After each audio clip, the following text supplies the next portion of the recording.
Ecufar Animal Care te presenta su nueva gama Anestesia Locorregional. Descubre nuestro set epidural EpiCare, con aguja Tuoji, alas removibles, tapón de seguridad y jeringa de baja resistencia. Y nuestro set LocoCare, con aguja híbrida estimulable y ecogénica, línea de fluido, cable eléctrico y tapón de seguridad. Fórmate con el material audiovisual más completo de la mano de nuestro experto Ignacio Sández. A través de códigos QR podrás acceder a una guía completa de los principales bloqueos, con ilustraciones para recordar la anatomía y animaciones que te darán una visión tridimensional de tu paciente. Podrás repasar siempre que quieras las técnicas basadas en referencias anatómicas y los bloqueos periféricos usando tu neurolocalizador. Te explicaremos los abordajes ecoguiados, la anestesia epidural, para que tus bloqueos sean siempre un éxito. EpiCare y LocoCare, diseñadas para bloquear el dolor. Bueno, muchas gracias a todos por vuestra asistencia. Vamos a hacer un pequeño seminario sobre una introducción a la anestesia locorregional. La charla dura unos 45 minutos, intentaré no irme mucho de tiempo. Podéis preguntar a través del chat si queréis, yo creo que es lo más cómodo. Bueno, pues antes de nada lo que quiero es hacer un poco de publicidad sobre el congreso de la ASEAP, que como sabéis es la Sociedad Española de Anestesia y Analgesia Veterinaria, que este año, después de dos intentos infructuosos de llevarla a cabo por el dichoso COVID, pues por fin este año podremos juntarnos de nuevo y os animo a que participéis porque encima el entorno va a ser excepcional en Torremolinos y como sabéis pues es el mejor congreso a nivel nacional, tanto en contenido técnico como en lúdico. Entonces pues bueno, os animo a que participéis y os apuntéis y nos veremos por allá, ¿de acuerdo? Bueno, vamos a hablar de anestesia locorregional. Como sabéis y como estáis al tanto de todas las novedades que salen en nuestro campo, estamos asistiendo a un aluvión de formaciones, de cursos, de webinars, incluso de talleres, de publicaciones y de todo tipo de formato en referencia a la anestesia locorregional. Y esto es por algo, tiene un sentido, ¿no? Esto es porque son unas técnicas que están ahora mismo en boga y como veréis a lo largo de la charla pues aportan un montón de ventajas, son relativamente fáciles de aplicar y nos pueden aportar muchísimos beneficios tanto a nosotros como anestesistas o cirujanos como a los pacientes, incluso a los propietarios, ¿vale?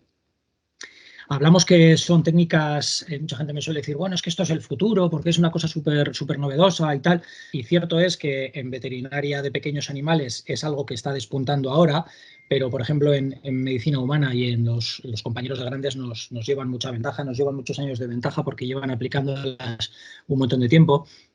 Y realmente, como veremos ahora, pues bueno, es el futuro, pero también es el pasado, ¿no? Uno de los pilares de la medicina que se resume en esta frase, ¿no? De primero no hacer daño, pues bueno, va un poco de esto, ¿no? La charla de hoy. Como ya digo, no tiene mucho de moderno porque tenemos constancia que en civilizaciones como la inca, la maya o incluso la egipcia, pues ya hay constatación documental de que practicaban cierto tipo de intervenciones, algunas tan espectaculares como la trepanación, que luego encima habían conseguido cicatrizar, con lo cual los pacientes sobrevivían, ¿no? Y lo hacían porque, entre otras cosas, también aplicaban técnicas de analgesia. Con lo cual, pues como vemos hoy, serán unas técnicas modernas, pero que realmente tienen su origen en culturas milenarias. Esto tuvo lugar a lo largo y ancho de todo el planeta en varios puntos y, lógicamente, iba basado única exclusivamente en las plantas, ¿no? Por ejemplo, la mandrágora era una planta que tuvo mucha repercusión, sobre todo en la zona europea, beleño también en la zona europea, Eurasia, la dormidera, como sabéis, la precursora de los opioides, también tuvo y sigue teniendo mucha relevancia en la zona eurasiática y más concretamente en la zona asiática. Y la planta de la coca, que como sabéis es originaria de Centroamérica y Sudamérica y es la precursora de los actuales anestésicos locales, como luego veremos, ¿vale? Vamos a hablar de anestésicos locales, pero también vamos a hablar de instrumental. Y aquí tampoco es muy novedoso, porque fijaros que Albucasis, el médico, el Albucasis era el nombre corto, por lo visto, porque el otro soy incapaz de pronunciarlo. En Al-Ándalus, en el año 935, ya tenía una serie de artilugios que nos recuerdan a las actuales jeringas, ¿no? Obviamente, pues la esterilización sería más que cuestionable y bueno, tendría que tener uno bastante dolor para dejarse pinchar por estas puntas, ¿no? Tan gruesas. Pero bueno, ya hay un instrumento rudimentario que el cual luego evolucionó afortunadamente. Pero curiosamente hubo una época llamada medicina moderna, donde empieza a darse un avance espectacular en un montón de campos, pero sin embargo, en el tema de la analgesia, aquí no avanzó mucho la cosa.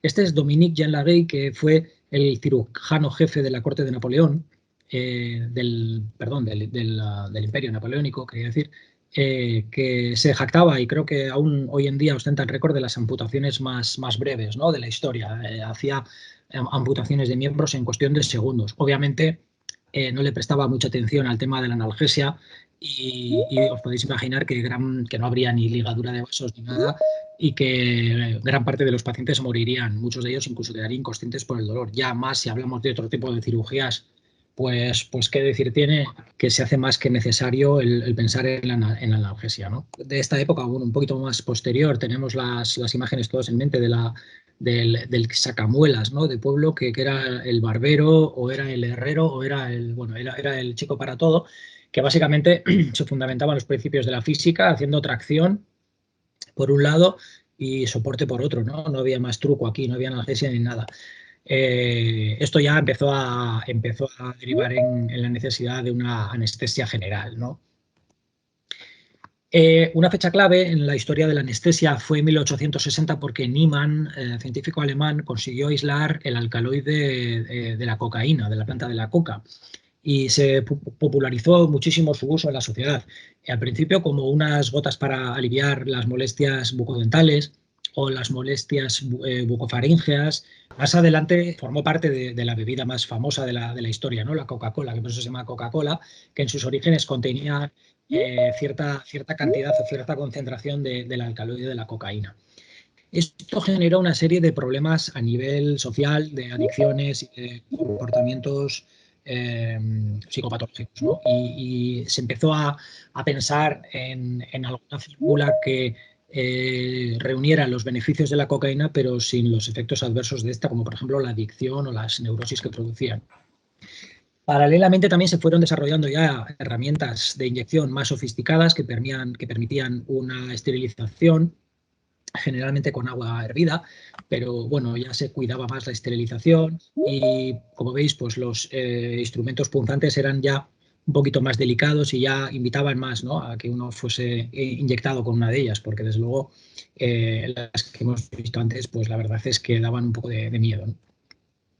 Curiosamente, la primera infiltración anestésica documentada fue Slates en 1890, quien creyó oportuno instilar un extracto de cocaína a un paciente para retirarle un tumor cutáneo, y fue criticado duramente por la comunidad científica, ¿no?, poco menos que era un hereje de la disciplina, porque tuvo un encontronazo con todo el colectivo médico, porque él promulgaba que no era necesario anestesiar de forma general a un paciente para someterle a un procedimiento local, ¿no? Y bueno, esta lucha se ganó, obviamente, con el paso de los años. Bueno, como sabéis, Sigmund Freud era un consumidor empedernido de cocaína, y no solamente eso, sino que promulgaba su uso y intentaba convencer a todos sus parientes y amigos de que la consumieran, ¿no?, promoviendo sus virtudes y su efecto euforizante. Pero esto obviamente tuvo una repercusión negativa, pero hay una parte buena de esto, y es que un amigo suyo, que era oftalmólogo, fue convencido por Sigmund Freud para que utilizara un extracto de cocaína en modo de instilación de colirio en sus cirugías, ¿no? Entonces se empezó a utilizar en cirugía oftálmica. Imaginaros lo que fue hasta 1905 cualquier intervención a nivel del globo ocular, ¿no? Aquí tendría que ser una auténtica tortura, o bien con una anestesia general o simplemente pues una tortura propiamente dicha, ¿no? Más tarde él tuvo que desdecirse, hizo un tratado prácticamente entero dedicado a la cocaína, en el que, bueno, se había dado cuenta de que sus efectos no eran tan únicamente beneficiosos como él había extendido, ¿no?, a lo largo y ancho de todo el planeta. Para solventar el problema de las adicciones y de los efectos neurodegenerativos que producía la cocaína en la sociedad, Einhorn decidió sintetizar una forma de sintética, ¿vale?, que fue el primer anestésico local sintético, le llamó procaína, y el nombre comercial era novocaína. Esto supuso otro gran avance porque consiguió no no solamente preservar las propiedades anestésicas locales de la cocaína, sino que consiguió eliminar, digamos, los efectos lúdicos o el interés lúdico que podía tener en la sociedad y que promovía pues, su abuso y su adicción, ¿no? Lofgren y Ludwig en 1943, hace casi 80 años, sintetizaron la primera molécula de lidocaína. Veréis que en los tratados aparece a veces como xilocaína o lignocaína, es lo mismo. Y lo curioso es que, bueno, además de las propiedades analgésicas que todos conocemos y de las cuales hablaremos luego, también tiene propiedades antiarrítmicas, como sabéis, sobre todo para arritmias de tipo ventricular, en casos de cirugía abdominal. Tiene efecto procinético, tiene una propiedad neuroprotectora, también antitrombótica, es antiinflamatoria, antiendotóxica, cicatrizante, antitumoral, en fin. Tiene un montón de propiedades, por lo cual yo considero que es un fármaco que nunca puede faltar en nuestra vitrina, ¿no? Otra nota curiosa en cuanto a la historia de la anestesia fue el descubrimiento o la invención de la anestesia epidural, que en 1921 publicó lo que él llamó la anestesia metamérica. Y como último detalle histórico, simplemente mencionaros a Rogozov, que era un médico ruso que formó parte de una expedición a la Antártida de la Unión Soviética en 1961, de 13 personas, en la cual tuvo la mala suerte de sufrir un ataque de apendicitis aguda. Y bueno, como él era el único médico de la expedición y el humano más cercano estaba varios días a trineo en aquellas condiciones, pues no le quedó otra que operarse a sí mismo, ¿no? Entonces, bueno, esto también simplemente como anécdota está bien hacer un poco de énfasis en la importancia que puede tener el anestésico local en un procedimiento, ¿no? Puede permitir incluso al propio cirujano operarse a sí mismo. Vamos a hablar ya un poco de los conceptos básicos en anestesia locorregional. Bueno, lo que os decía, ¿no? Consiste en administrar anestésicos locales en una zona anatómica concreta para lograr desensibilizar una región específica de forma selectiva y reversible, ¿vale?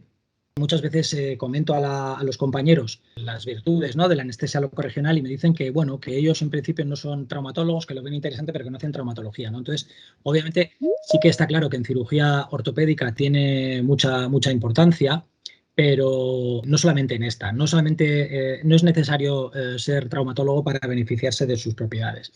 Como veis aquí, por ejemplo, todo lo que es cirugía de tejidos blandos, cirugía abdominal, cirugía torácica, cirugía laparoscópica, muy interesante, cirugía plástica, incluso un simple drenaje de tórax, oftalmología, odontología, son dos áreas que es inconcebible, ¿no?, practicarlas sin anestesia local. Imaginaros que os saquen una muela, ¿no?, o que os suturen una córnea, ¿no?, sin anestesia, es impensable. Incluso en entornos extraquirúrgicos, pues a la hora de controlar el dolor crónico, oncológico, neuropático, pues es una herramienta básicamente indispensable. En el abdomen agudo es una herramienta que puede funcionar muy bien, la instilación intraperitoneal, el típico gato con pancreatitis aguda con un hambre que nos deja de comer y no queremos que entre en lipidosis hepática, pues bueno, lo primero que hacemos, al menos en nuestras clínicas, es hacer una instilación intraperitoneal de lidocaína y entran a comer enseguida en cuanto se difunde. También para diagnóstico, como luego veremos, o en cirugías tan convencionales y tan rutinarias como las esterilizaciones, ¿no? O sea, es decir, más del 95% de las cirugías que se practican habitualmente en la clínica veterinaria son susceptibles de ser bloqueadas de una manera u otra. Bueno, tiene muchas ventajas que no nos las va a proporcionar ninguna otra técnica, como por ejemplo disminuir o anular totalmente la señal nociceptiva. La idea es anularla totalmente, es como si desenchufáramos el circuito, ¿no? No hay conexión, no hay información. Esto permite reducir el uso de opioides y reducir también el uso de anestésicos generales, ¿vale? Al reducir los anestésicos y los opioides, también reduzco los efectos adversos de estos, como por ejemplo la depresión cardiorrespiratoria. Una cosa muy interesante que producen es que reducen la sensibilización periférica y central. Cuando tenemos un daño tisular en una zona concreta, nos hemos fracturado, nos ha hecho una herida y nos tocamos en ese sitio, estamos hipersensibilizados. Quiere decir que el umbral del dolor es muy bajo y a nada que te toques te duele, ¿no? En el caso de la anestesia locorregional, cuando hacemos la cirugía con un bloqueo, este fenómeno se minimiza, ¿vale? También mejora el manejo quirúrgico y la recuperación del paciente, disminuye el estrés postquirúrgico, lógicamente, aumenta el confort. Y una cosa muy interesante es que reduce la mortalidad perioperatoria. Esto lo ha demostrado nuestro compañero Nacho Redondo, de la Universidad CEU Cardenal Herrera, de Valencia, que lleva varios años haciendo un estudio de mortalidad en perros y gatos. Bueno, este concretamente es el póster de perros. Y él creo que lleva registrados en torno a 35.000 casos, ¿vale? Él ha sacado dos conclusiones de todos estos casos. Es que la mayoría de los accidentes mortales se producen en las fases finales de los procedimientos, es decir, cuando ya en la fase posoperatoria, y la segunda conclusión que ha sacado es que la anestesia mejora la tasa de supervivencia, es decir, reduce la mortalidad, ¿vale? Aquí os dejo el correo de Nacho porque seguro que estará encantado de que le pidáis que os mande la fichita en PDF para que de forma muy intuitiva y muy rápida le podáis mandar registro de vuestros procedimientos para que él siga con este estudio tan interesante. ¿Cómo funciona el anestésico local? Pues bueno, simplemente impide la transmisión del impulso nervioso entre neuronas. ¿Cómo? Pues lo que hace es bloquear desde el citoplasma, dentro de la membrana neuronal, los canales de sodio, ¿de acuerdo? De forma reversible, como hemos dicho antes. Esto, una vez de que pasa su efecto, la neurona vuelve a recuperar su funcionalidad. Esto tiene lugar de una forma secuencial, es decir, no se produce todo de golpe, sino que a medida que va aumentando la concentración de anestésico, lo que tenemos es primeramente un bloqueo simpático para luego dar lugar a una pérdida de sensibilidad dolorosa y térmica, más tarde ya una pérdida propioceptiva, y si aumentamos la concentración, la cantidad de fármaco, tenemos ya una parálisis, una pérdida de la sensación del tacto fino, digamos, y sobre todo una parálisis motora, que es lo que no deberíamos producir. No queremos llegar a ese punto, ¿vale? Entonces, la idea es quedarnos en el punto en el que evitamos el dolor. Como características físico-químicas, simplemente mencionar, hay mucho interés a nivel clínico, básicamente ninguno, diría yo. Son bases débiles, poco hidrosolubles, que tienen un anillo y una cadena. Entonces, esto da lugar a dos tipos de anestésicos locales: los ésteres, que son los antiguos, y las amidas, que son los modernos, ¿vale? Tendrán varias cualidades que vendrán determinadas, por ejemplo, la potencia por su liposolubilidad. La duración del efecto vendrá vinculada a la capacidad de unir a proteínas plasmáticas, y el tiempo de acción, onset o tiempo de latencia, viene determinado por el pK de cada anestésico y su liposolubilidad. Hay una cosa muy curiosa, que también la concentración puede condicionar que el bloqueo sea solamente sensitivo o sensitivo y motor, ¿vale? Por ejemplo, en Humana utilizan una técnica que se llama walking epidural, con una lidocaína diluida o a baja concentración, a 0,125%, que permite a las operadas deambular prácticamente después de la intervención, ¿vale? Con lo cual el confort postoperatorio es máximo. Estos son los anestésicos locales más habituales. Hay muchos más, pero en veterinaria tenemos, como hemos dicho, dos grupos: los ésteres y las amidas. Los ésteres son los antiguos: cocaína, procaína, tetracaína y demás. Han caído en desuso, al menos para tipo de bloqueos, lo que es en veterinaria. Tienen otras aplicaciones en medicina humana, pero en veterinaria la verdad es que están en desuso porque tenían cierta capacidad hipersensibilizadora, es decir, el efecto contrario a lo que perseguimos, ¿no? Entonces, las actuales que tenemos son las amidas. Las amidas, que vienen representadas por estas tres. Si os dais cuenta, la lidocaína, que pone potencia relativa de 2. ¿Por qué relativa? Porque es la potencia en relación a la procaína. La procaína es la potencia de referencia, ¿vale? Digamos que lidocaína ya tiene el doble de potencia que procaína. MEPI y bupi, y lido, son prácticamente iguales. Tiene un poquito más de tiempo de latencia la mepivacaína y dura algo más. Y la bupivacaína es mucho más potente. Tiene también como inconveniente que tarda mucho más tiempo en hacer efecto, tiene un onset mucho más largo, pero también dura mucho más. La bupivacaína es más todo, es más, más potente, tiene un onset más largo, tiene una duración mayor, pero y también es más tóxica, como veremos ahora. A nivel molecular, la verdad es que tienen también diferencias estructurales de peso, nunca mejor dicho, pero bueno, no tienen prácticamente ninguna aplicación a nivel clínico. Vamos a hablar un poquito de la toxicidad de los anestésicos locales. Como sabéis, lo que hace que algo sea tóxico, ¿no?, básicamente es la dosis que utilicemos. Y esto en anestésicos locales tiene mucha importancia porque tienen un margen terapéutico muy estrecho. Quiere decir que entre la dosis mínima efectiva y la dosis máxima tóxica existe muy poquito rango, entonces tendremos que calcularlo, ¿vale? No vale poner a ojo, tendremos que calcularlo. Y luego, dentro de ellos, la bupivacaína es bastante más tóxica, sobre todo si se administra de forma inadvertida intravenosa. Siempre, y lo repetiré varias veces en la charla, tenéis que acostumbraros, cuando vayáis a hacer cualquier tipo de instilación anestésico local, aspirar para comprobar que no estamos dentro de un vaso sanguíneo, ¿vale? En caso de que metamos bupivacaína, vamos a tener un cuadro cardiotóxico representado por arritmias y un cuadro neurotóxico también grave.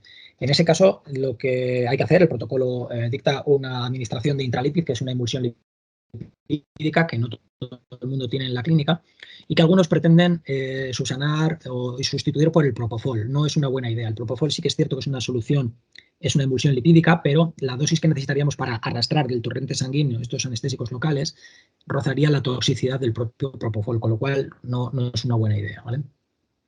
En cuanto a las dosis, posiblemente que sepáis, los gatos son bastante más sensibles, con lo cual el rango terapéutico en gatos es aún más estrecho si cabe, y luego hay diferencias entre uno y otro. Yo os voy a dar la formulita que tengo yo, que siempre me ha funcionado, está dentro de los límites establecidos y es muy fácil de recordar. Y es 2 miligramos kilo para lidocaína, tanto en perro como en gato, y 1 miligramo kilo para bupivacaína, tanto en perro como en gato. Esto es fácil de recordar, ¿de acuerdo? Adyuvantes, ¿qué son? Pues son moléculas que las puedo añadir a mi anestésico local con diferentes objetivos, ¿no? Con aumentar el efecto, aumentar la duración del efecto, potenciarlo, acortar el onset o incluso reducir la inflamación, como en el caso de un corticoide.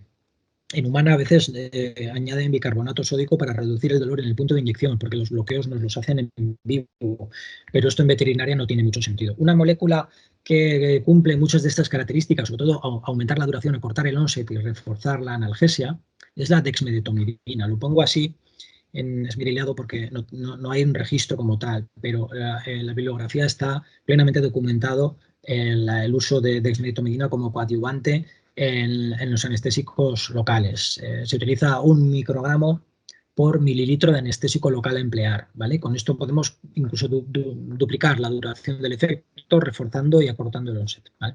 Vamos a hablar un poquito de conducción nerviosa. Yo no soy ningún experto, ni muchísimo menos, pero sí que tenemos que tener alguna noción, sobre todo qué tipos de fibras nerviosas nos podemos encontrar. Sabéis que hay varios tipos de fibras y nuestro objetivo va a ser bloquear las A delta y las C. Las A delta son fibras nerviosas que transmiten la información nociceptiva y son fibras de gran velocidad, son fibras rápidas, digamos. La regla mnemotécnica, para que os acordéis, A de agudo, ¿vale? Hacen más bien alusión al dolor agudo. Las C también transmiten la información dolorosa o nociceptiva, pero ya más a largo plazo. Son fibras más lentas, de conducción más lentas, con lo cual van más asociadas al dolor crónico, por decirlo de alguna manera. Fijaros que, por ejemplo, las A alfa conducen la información propioceptiva y motora, ¿no? Y no nos interesa bloquear. Esto probablemente es la cosa más rara que vais a oír en la charla. Las dos palabras igual que menos habituados estáis a escuchar, que son cronaxia y reobase. La cronaxia es el tiempo mínimo durante el cual yo tengo que aplicar un impulso eléctrico a una neurona para que se estimule. Y la reobase es la intensidad mínima de corriente que tengo que aplicar a esta neurona para que se estimule, ¿de acuerdo? ¿Por qué os explico esto? Porque luego tendrá mucho que ver con la técnica de neurolocalización. Simplemente que sepáis que el producto de la reobase y el tiempo va a condicionar que el efecto que tenga yo sea efectivo o no. Es decir, quede por encima de esta gráfica o quede por abajo, que sea supraumbral o subumbral, ¿vale? Por ejemplo, si yo tengo una intensidad muy grande, aplico una intensidad muy grande, voy a necesitar muy poquito tiempo para que pase a la zona de estímulo efectivo.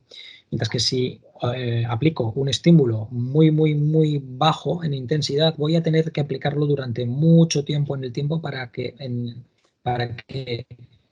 entre dentro de la zona de efectividad, ¿vale? Eso es el neuroestimulador y ahora os explicaremos un poco la técnica. Esto concretamente es una águila de Harris que iba a ser intervenida de una fractura de fémur. Y esto lo pongo porque los animales exóticos, que además son muy sensibles al dolor, muchos de ellos, las aves concretamente, o algunos mamíferos pequeños, también se pueden beneficiar. Debemos mirar el rango de dosis, como hemos dicho, de anestésico, pero sin embargo la potencia del neuroestimulador será la misma, porque las neuronas de un animal o de otro, independientemente de su tamaño, van a requerir el mismo umbral de tiempo y de intensidad eléctrica para estimularse, ¿vale? Hablando ya de técnicas de anestesia locorregional, las englobamos en 4 grandes grupos. Están basadas en referencias anatómicas. Realmente esto siempre va a ser necesario, siempre voy a tener que conocer de una u otra manera la anatomía de la zona para poder saber dónde tengo que inyectar, ¿vale? Luego tenemos las técnicas ecoguiadas, que ahora os explicaremos un poco más en detalle, las técnicas por neurolocalización y las técnicas mixtas, que combinan varias de ellas. Realmente la mayoría son mixtas porque, como ya digo, siempre que tenemos que tener en cuenta la referencia anatómica. Tenemos que tener cierto grado de conocimiento de la zona, ¿vale? Tenemos dos ejemplos muy claros que son los bloqueos en boca o la anestesia epidural. Como veis aquí, no hace falta un equipamiento especial ni un sistema de inyección sofisticado para hacer un bloqueo dental, ¿no? Esto lo deberíamos hacer de rutina siempre. Nosotros no quitamos una pieza dental sin un bloqueo ni se nos ocurre, ¿no? Por ejemplo, la epidural es, hasta ahora, la epidural clásica siempre se ha hecho en base a referencias anatómicas, que solamente cogiendo la referencia de las dos crestas ilíacas y la apófisis espinosa de la L6 y de la L7 y la fosetas lumbosacra, con esto ya solamente ya podemos practicar la epidural sin ningún otro medio, ¿no?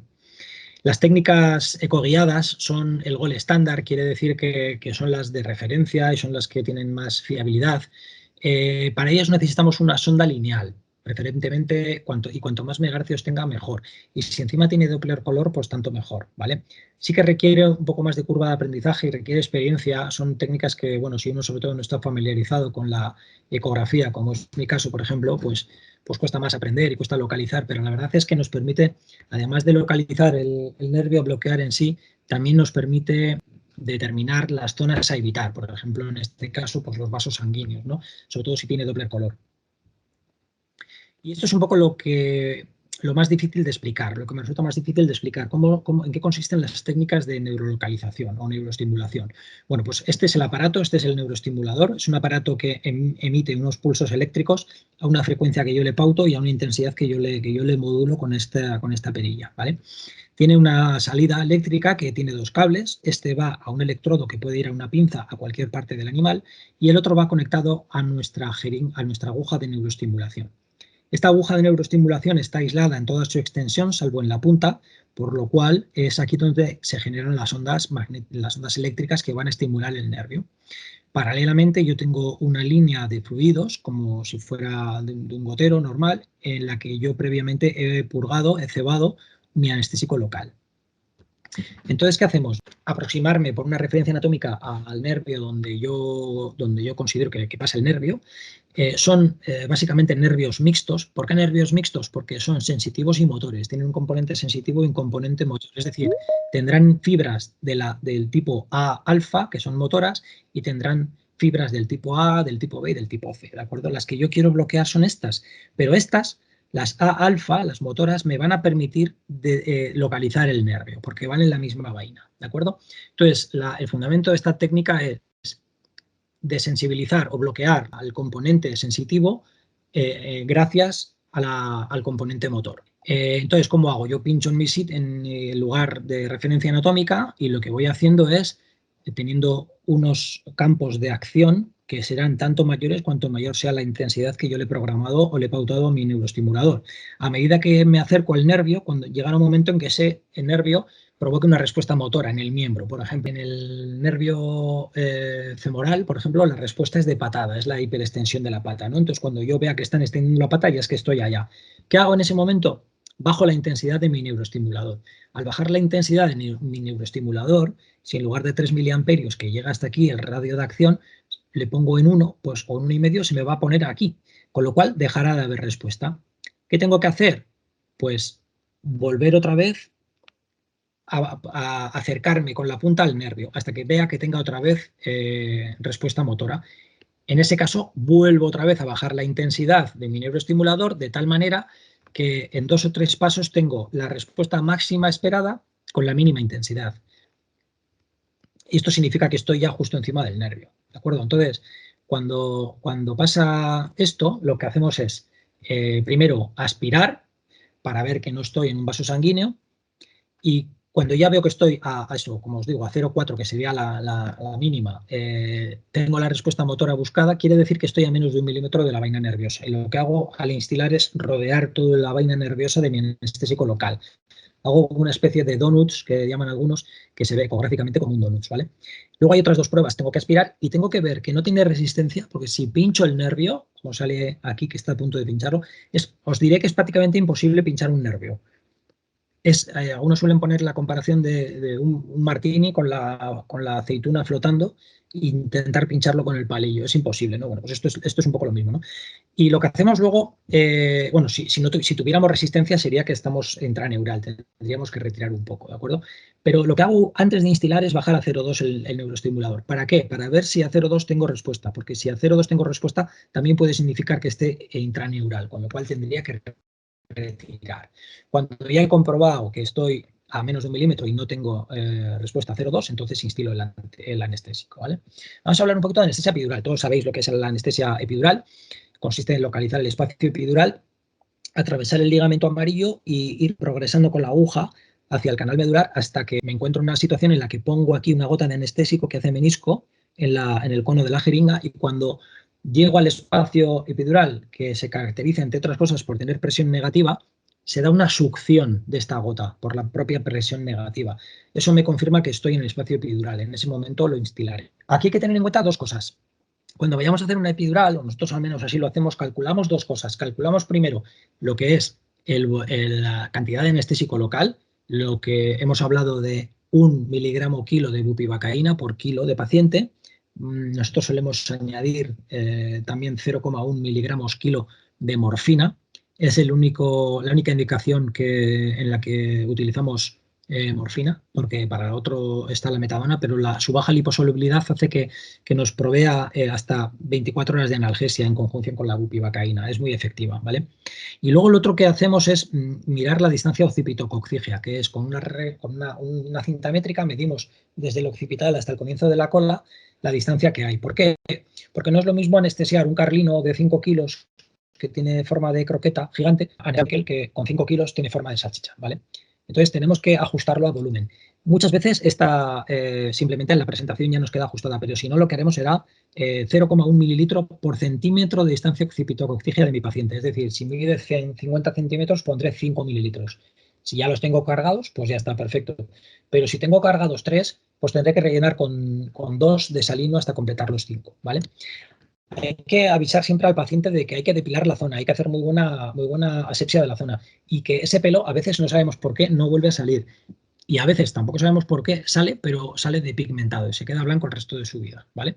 Entonces, esto hay que avisarlo, porque hay riesgos también de síndrome de Horner, de retención urinaria, de prurito. El Horner es raro, solamente he visto uno en toda mi vida, o tengo noción de uno, pero vamos, está descrito en la bibliografía, ¿eh?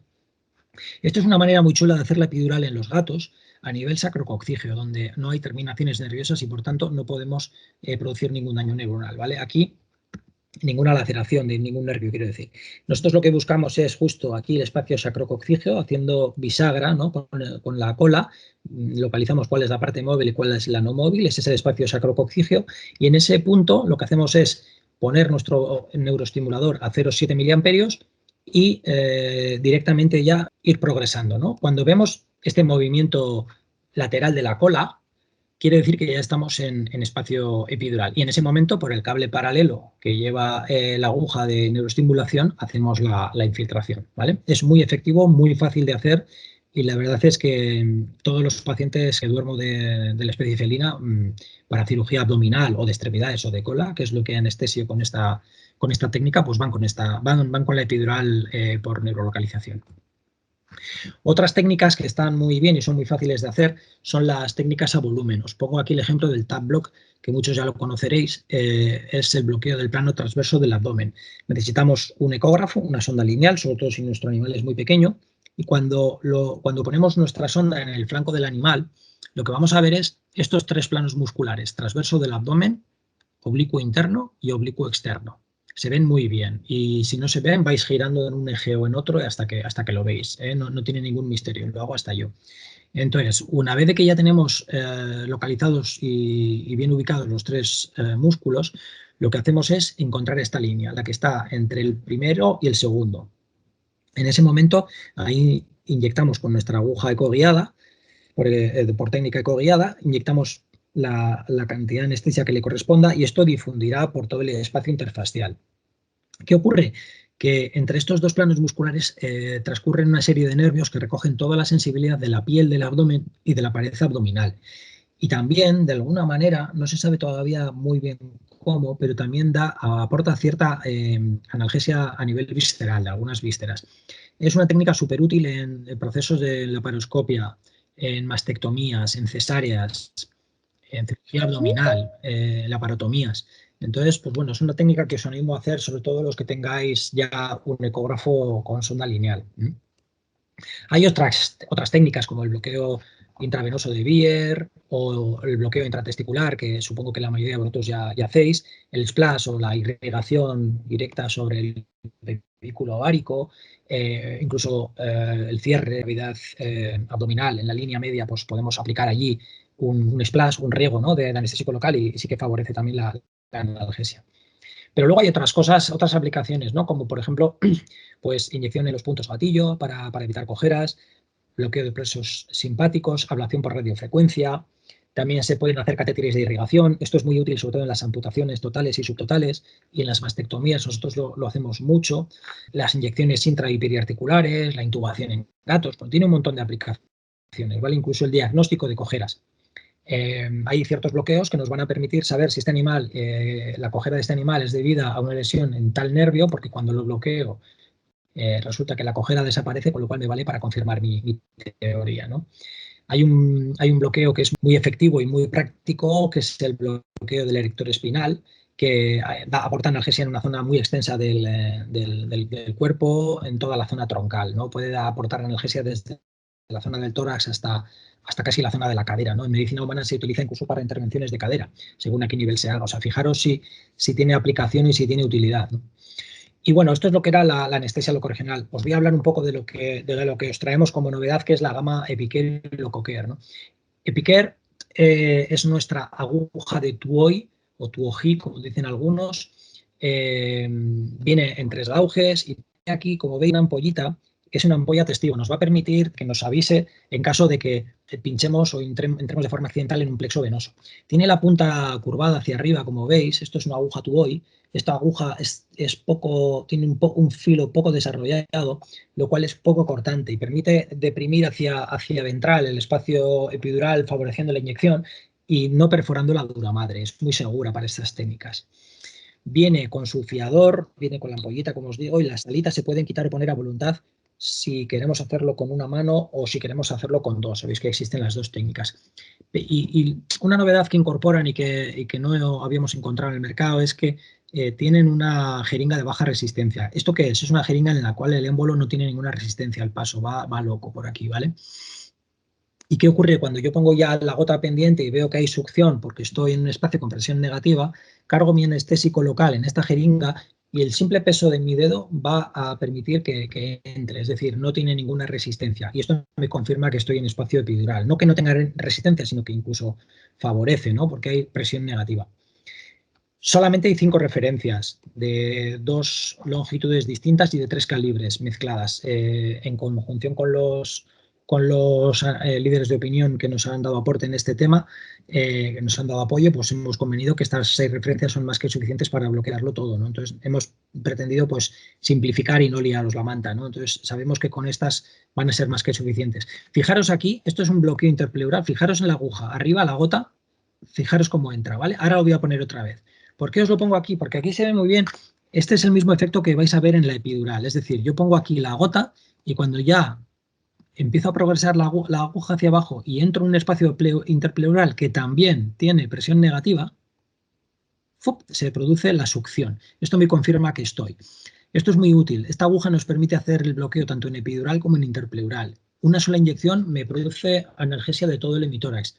Fracturas, cogidas de jabalí o cirugías intratorácicas, etcétera, cualquier cosa, incluso un propio drenaje pleural, que muchas veces lo hacemos con sedación, pues yo os animo a que lo hagáis porque es una técnica realmente fácil de aplicar, se hace con el animal en decúbito lateral y está muy bien. La gama Locoker son nuestras agujas híbridas, son híbridas porque tienen una punta muy ecogénica, debido a estas fenestraciones, estas marcas que tiene, hace que tenga mucha ecogenicidad y resalte mucho la punta en nuestro ecógrafo. Y también son estimulables, les podemos conectar a nuestro neuroestimulador, ¿de acuerdo?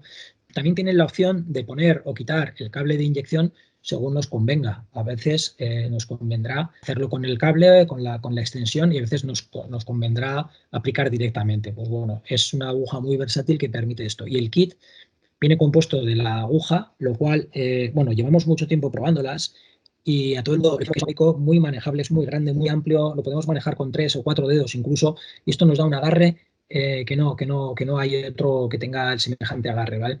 Viene también con su línea de inyección, por supuesto, incorporada, su cable para el neuroestimulador y el tapón de seguridad. Esto también, no lo he comentado, viene también en el set EpiCare para evitar punciones accidentales. Por supuesto, vienen esterilizadas en óxido de etileno en envases individuales. Se pueden adquirir de forma unitaria, ¿no? No hace falta que las compréis por cajas. En este caso, todavía menos referencias. Hemos cogido 4 con el mismo argumento, con la misma idea de no complicaros la vida, ¿no? De 5, de 7, de 9 y de 14 centímetros, con esto bloqueamos absolutamente todo. ¿Qué puedo hacer con el LocoCare? Pues puedo hacer bloqueo de extremidades por neurolocalización, también en mandíbula, estimulando el nervio mandibular, el pabellón auricular. Puedo hacer epidural, como habéis visto, en el caso de los gatos, sobre todo, muy interesante. Pero también puedo hacer técnicas ecoguiadas, porque es una aguja ecogénica, ¿no? Altamente ecogénica. Puedo hacer el tap block, puedo hacer extremidades, serrato ventral, cuadrado lumbar, el bloqueo paravertebral, erector espinal, incluso del globo ocular, si tengo un buen ecógrafo y una buena experiencia con el ecógrafo, ¿no? O sea, son muy versátiles. Con estas 2 agujas vamos a poder bloquear, ya os digo, prácticamente la totalidad de nuestros procedimientos quirúrgicos. Una pequeña reseña sobre la reutilización de agujas. No es una buena idea por varios motivos. Primero es porque el filo va perdiendo penetrabilidad, por decirlo de alguna manera, ¿no? Va perdiendo filo y obviamente no es lo mismo meter una aguja nueva que una que ya ha sido usada varias veces. Luego, la propia esterilidad con el autoclave puede dañar algunos componentes plásticos. A mí me ha ocurrido que se han fundido y no funciona igual. No podemos garantizar que vaya a fundir y que vaya a funcionar igual. Por eso vienen esterilizadas con óxido de etileno. Pero luego hay otra cosa, que aunque garanticemos la esterilidad, no podemos asegurar que no contiene restos biológicos o tisulares del paciente anterior. Y meter esto en un espacio epidural, yo lo veo pues una mala praxis directamente, ¿no? Entonces, bueno, simplemente hacer alusión a esto. Como siempre digo, pues hay cosas con las cuales no conviene escatimar y no conviene reciclar. Yo soy pro reciclaje total, pero de lo que hay que reciclar, no de lo que no. ¿Vale? Y como último, para comentaros el material que hemos puesto a vuestra disposición para que os animéis a hacer las técnicas locorregionales, hemos generado este póster, que es un póster rígido, está hecho en aluminio y foam, con un relieve en brillo muy bonito, y tiene 23 técnicas locorregionales descritas y 4 animaciones 3D, más luego 3 tutoriales. Esto, de cada técnica, tenéis una reseña de qué es el área que se bloquea, y luego viene un código QR en el cual con nuestro teléfono móvil accedemos y sale un vídeo que está grabado con doble cámara, una cenital y otra horizontal, y nuestro compañero y amigo Nacho Sanden nos explica muy brevemente, pero de una forma muy sencilla y muy intuitiva, muy eficaz, con un paciente real, cómo es el abordaje y cómo es la ejecución del bloqueo. Como os digo, tenéis una serie de animaciones en 3D, como esta, por ejemplo, que os pongo de cráneo, que nos va a ayudar a recordar las estructuras anatómicas que luego se mencionan en los vídeos, en las diferentes técnicas. Hay de cráneo, hay de vértebras, hay de miembro anterior y de miembro posterior. También salen las estructuras a evitar, con lo cual es interesante que tengamos este recuerdo anatómico. Hay otras técnicas que están basadas en referencia anatómica, en las cuales hemos utilizado unas réplicas de los cráneos de perro y de gato en resina, hechas con un escáner en 3D. Luego están las técnicas por neuroestimulación, en la que nos dicen qué tenemos que cargar, dónde debemos pinchar, cuánto tenemos que pautarle a nuestro neuroestimulador, etcétera. O sea, es para que realmente no haya hecho nada de anestesia locorregional, puede empezar a hacerlo con este póster. La verdad es que es realmente práctico. Y por último, las técnicas ecoguiadas. Estas están muy chulas porque hay una primera parte en la cual Nacho posiciona al paciente, lo prepara y dice, bueno, se pincha aquí, y una vez de que se pincha con la sonda, la pantalla se divide en dos, mientras en la izquierda tenemos al paciente, en la derecha tendríamos lo que deberíamos ver en la pantalla de nuestro ecógrafo, ¿de acuerdo? De tal manera que esto nos hace ser completamente autodidactas, ¿no? Y empezar a hacerlos por nuestra propia cuenta. Yo creo que es un material bastante interesante que podéis solicitarlo a vuestro delegado de CUFAR de zona. Hemos incluido un software de anatomía en 3D que hemos creído muy interesante, primero porque nos permite estudiar la anatomía por capas, ¿no? Podemos quitar todo lo que es la piel, realmente aquí no nos vale para nada, y nos permite estudiar todos los músculos, todas las inserciones, los orígenes de los músculos, pero no solamente eso, podemos estudiar por capas, ¿no? Quiero estudiar, por ejemplo, cardio y le pongo una base de ósea para no perderme, ¿no? Pues puedo estudiar y puedo ampliarlo, aquí no se ve porque es un vídeo, pero puedo ampliarlo a un nivel enorme, ¿no? Al que se vea en toda la pantalla solamente el corazón. Esto, aparte de estudiar, nos puede ayudar a educar a nuestro cliente en cuanto a cuál es la patología de su animal y cuál es la solución que le vamos a aportar, ¿no? También tiene un buscador, oye, ¿dónde está la vesícula biliar? Pues te la busca, ¿no? O la vena ácigos, que siempre pongo el mismo ejemplo porque nadie se acuerda de dónde está, pues le das y te busca y te dice dónde está, de dónde viene y a dónde va, ¿vale? Esto yo creo que es de suma utilidad tanto para estudiar nosotros como para dar una imagen de profesionalidad y de seriedad al cliente, ¿no? La verdad es que está teniendo una acogida excelente este material que va muy de la mano de la anestesia locorregional. Y por último, por citar algo de bibliografía, os recomendaría estos 3 libros, por este orden además. Tenemos la ventaja de que está hecho por Pablo Otero, que es la máxima autoridad a nivel mundial, diría, en anestesia locorregional. Tenemos la suerte de que es argentino y encima tenemos la suerte de que es muy amigo de la Sociedad Española de Anestesia y Analgesia Veterinarias, de la SEA, por lo cual pues nos presta sus fotos y sus materiales y bueno, os animo a que os lo hagáis con él porque la verdad es que es un libro en el que está todo, exactamente todo, ¿vale? Hay libros más sencillos como el de Lerch, pero este es, digamos que es la Biblia, ¿vale? Agradecer a Pablo Otero, Nacho Sández y Nacho Redondo su inestimable ayuda en esta charla y en todo el desarrollo de esta gama. Y simplemente, pues bueno, hasta aquí. Nada, muchísimas gracias por haber asistido a este seminario. Espero que os haya podido aportar algo de información y para cualquier duda que tengáis, cualquier consulta, pues siempre estamos aquí dispuestos a brindaros todo el apoyo. ¿De acuerdo?